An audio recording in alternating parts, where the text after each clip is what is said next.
अस्सलाम वालेकुम। आज हम बात करेंगे ओक्यूलोमोटर नर्व के बारे में, जो कि क्रेनियल नंबर 3 है और ये हमारे पास फर्स्ट मोटर नर्व है। पहले जो दो नर्व हैं हमारे पास ऑल्फैक्टरी ऑप्टिक दोनों सेंसरी हैं, तो बेसिकली ये मोटर नर्व आ जाती है। इसमें स्टार्ट करते हैं।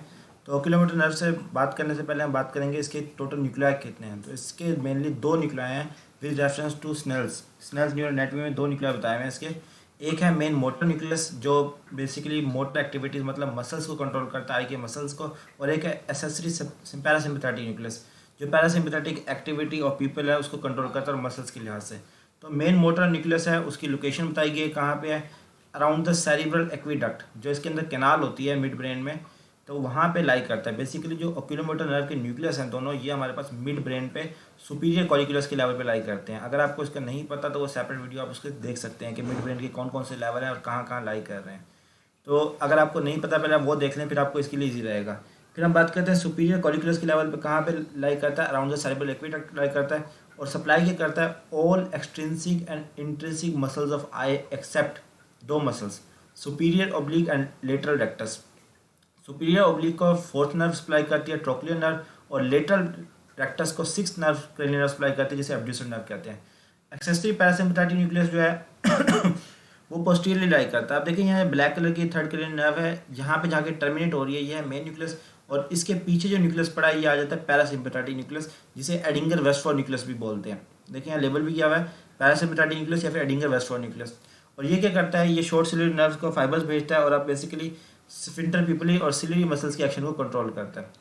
अब हम आए थे ओक्यूलोमोटर नर्व के कोर्स में। कोर्स दिखाने से पहले आप ये देखें, ये दोनों नर्व जो हैं ये रेड न्यूक्लियस को क्रॉस कर रही हैं, मतलब इसको पेयर्स करके आगे की तरफ आ रही हैं, और जो मिड ब्रेन है उसके फ्रंट पे इंटरपेडुंकुलर फोसा, ये जो रीजन है इधर से आती हैं, और यहाँ पे दो आर्टरीज होती हैं, पोस्टीरियर सेरिब्रल आर्टरी और सुपीरियर सेरिबेलर आर्टरी।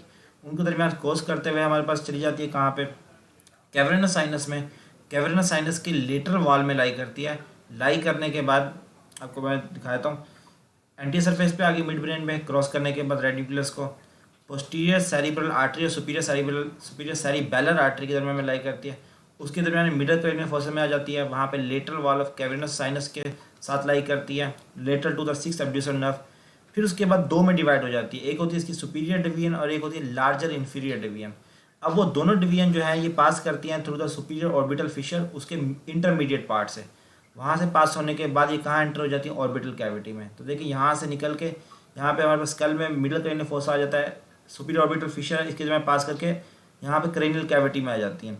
अब इसके लिहाज से देखें, यहाँ पे ये जो दो डिवीजन देख रहे हैं आप, ये जो है ऊपर वाली सुपीरियर डिवीजन और ये इन्फीरियर डिवीजन है, फिर इन्फीरियर एमस है।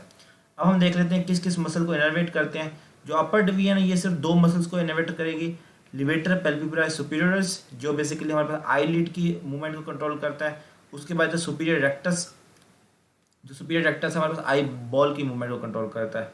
तो अगर आपके पास आई लीड नीचे जाए या ऊपर जाए उसके लिए हमारे पास लिवेटर पेल्विब्राई सुपीरियरस है, जबकि हमने ऊपर देखना है उसके लिए सुपीरियर रेक्टस आ जाता है। इन्फीरियर डिवीजन में हमारे पास चार मसल्स इन्वॉल्व होते हैं, मीडियल रेक्टस, इन्फीरियर ऑब्लिक, तीन muscle, medial rectus, inferior rectus and inferior oblique. जो फोर्थ इसकी जो ब्रांच आती है इन्फीरियर डिवीजन की, वो हमारे पास पैरासिम्पैथेटिक है तो फोर ही, लेकिन तीन मसल्स को कर रही है, और चौथी जो है वो पैरासिम्पैथेटिक को जाती है, सिलियरी गैंग्लियन को जाएगी।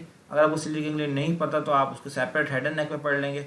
और ये पैरासिम्पैथेटिक सप्लाई करेगी किसकी, कंस्ट्रिक्टर पिपुली को और सिलियरी मसल्स को। आप यहाँ पे देखें डायग्राम में, ये सुपीरियर डिवीजन आ गई और इसकी ये इन्फीरियर डिवीजन आ गई। सुपीरियर डिवीजन दो मसल्स को कर रही है, इन्फीरियर डिवीजन तीन को कर रही है, इसके अलावा पैरासिम्पैथेटिक सप्लाई दे रही है। अब हमने इसके एक्शन को भी देख लिया और इसके कंट्रोल को भी देख लिया। अब हम बात करते हैं क्लिनिकल्स की। अगर आपके पास थर्ड क्रेनियल नर्व की कंप्लीट लीजन हो जाए या पैरालिसिस हो जाएगा तो होगा क्या क्या।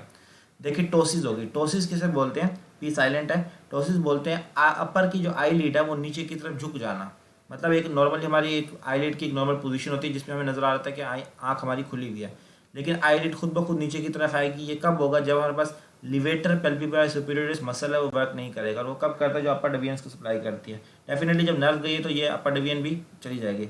लेटरल स्क्विंट आइज तब होती है, ये डायग्राम में देखें। अब ये नॉर्मल आई है, इसका आप देखें लेंस जो है इसका सेंटर में पड़ा है हमारे पास, और इसमें देखें ये साइड पे चला गया, लेटरली रन कर गया। उसकी वजह क्या है, जो मीडियल एक्शन था मसल्स का वो खत्म हो गया। तो जो बैलेंस होता है हमेशा मीडियल और लेटरल के दरमियान में होता है, सुपीरियर इन्फीरियर के दरमियान में होता है।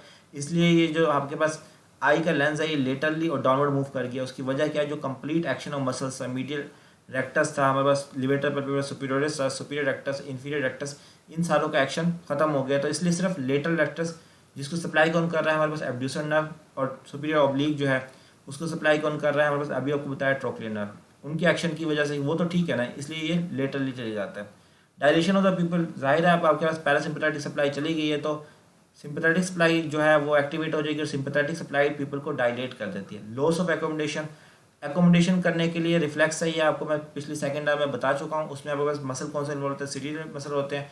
जब वो जाएंगे तो एकोमोडेट करने की एबिलिटी खत्म हो जाएगी। डिप्लोपिया, डबल विजन होगी, जाहिर है सारे मसल वर्क नहीं कर रहे तो आपके पास डबल विजन आएगी। अब आता है इंपॉर्टेंट इसके लिहाज से वेबर सिंड्रोम। वेबर सिंड्रोम में ये होता है कि आपके पास क्रेनियल नर्व 3 जो है वो डैमेज होती है, लेकिन वो डैमेज कब होती है, बेसिकली वेबर सिंड्रोम में आपके पास मिडल जो हमारे पास ब्रेन है ना, मिड ब्रेन, उसका डैमेज होता है। मिड ब्रेन के डैमेज होने की वजह से थर्ड नर्व डैमेज हो जाती है, क्योंकि आपको पता है वहीं से निकल रही है, वेंट्रल साइड से, एंटीरियर साइड से निकल रही है। अब उसमें होता क्या है, उसमें 2 कंडीशंस मेनली आती हैं। एक तो आपके पास हाफ पैरालिसिस हो जाती है ऑफ द बॉडी, जिसे हम हेमीप्लेजिया बोलते हैं, और एक हेमीप्लेजिया जो होगा वो कॉन्ट्रालेटरल साइड का होगा, मतलब जिस साइड की आपके पास डैमेज हुई है उसकी ऑपोजिट साइड में बॉडी का पैरालिसिस हो जाएगा। और उसके अलावा इप्सी लेटरल साइड पे नर्व का डैमेज होगा, मतलब अगर सपोज करें हमारे पास लेफ्ट साइड पे यहाँ पे मिड ब्रेन डैमेज हुआ है तो इसी साइड की आई का जो है हमारे पास नर्व कंप्लीट पैरालिसिस होगा, इप्सी लेटरल डैमेज होगा, और जो पैरालिसिस होगी वो ऑपोजिट साइड की होगी। इस कंप्लीट कंडीशन को बोलते हैं वेबर सिंड्रोम। अब लास्ट कंडीशन है aneurysm of the posterior and superior cerebellar arteries.